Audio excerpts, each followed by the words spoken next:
Bonjour, je suis Sylvie Lyotard, je suis travailleuse sociale à l'association Louise Michel, située à Villeneuve-d'Ascq. C'est une association qui est spécialisée dans l'accompagnement des femmes victimes de violences conjugales. Alors chaque année, l'association Louise Michel prépare des temps forts pour la journée du 25 novembre, donc journée de lutte contre les violences faites aux femmes.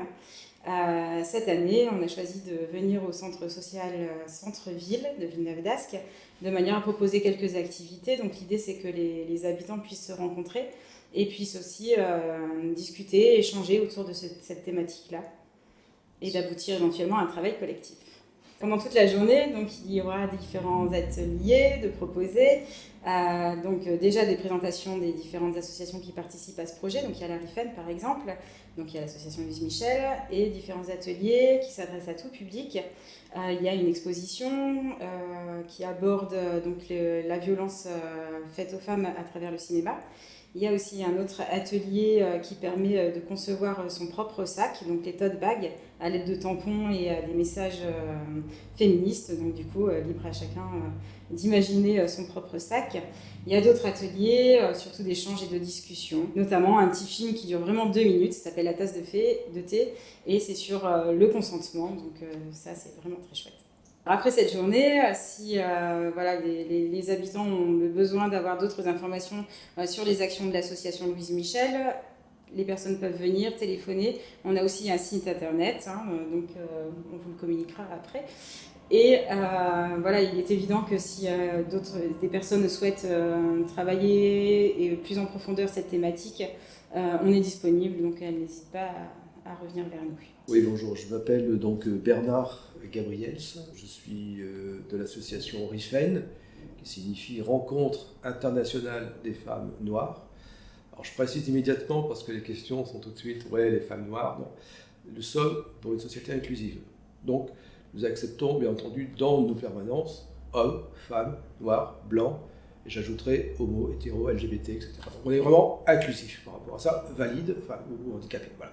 On est assez large ces questions. C'est pour éliminer le côté exclusivement femmes noires. Par contre, on a une spécialité, effectivement, une unité expertise avec le temps. L'association a été créée en 1997, malheureusement, pour les violences qui sont nées dans les pays d'origine. Alors, je vais en citer 2 phares. La première, c'est l'excision. La seconde, ce sont les mariages forcés. Avec le temps, effectivement, arrivent les violences sur le parcours migratoire.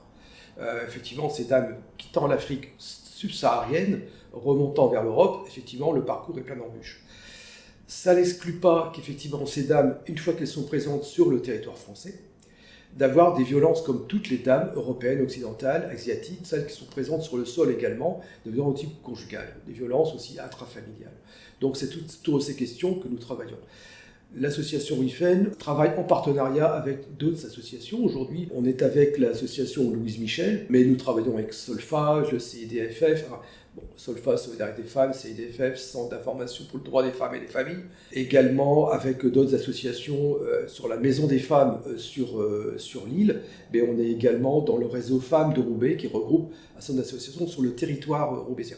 Donc on a cette vocation de travailler en partenariat, sachant que si on a une expertise, on n'est pas non plus, on ne connaît pas tout. On est également, et là je reviens au niveau national, on est relais d'une association qui s'appelle GAMS, c'est-à-dire le groupe pour l'abolition des mutilations sexuelles. Et donc c'est pour ça qu'on a cette petite spécialité par rapport à nos collègues. Alors c'est vrai que vous allez dire, et par les femmes noires, c'est un homme blanc. Je dirais que effectivement c'est avant tout pour moi une cause qu'on appelle entre autres l'intersectionnalité, c'est-à-dire entre femmes et noirs, c'est cumuler les discriminations. Et je dirais que pour moi, ça m'a paru toujours évident. Maintenant, par la composition de l'association, de par rapport à ses membres, de par rapport aux personnes, là, elles sont actuellement en déplacement à l'extérieur et non disponibles, c'est pour ça que j'ai pris la présence. Mais je défends, pour moi, c'est avant tout une cause. De toute façon, pour elle aussi, il s'agit aussi de connaître, et c'est important, ce qu'on appelle les codes sociaux des pays d'origine. Et notre travail, et ce travail, je qualifierais à la fois de SAS, entre la société d'accueil et d'installation et la société d'origine.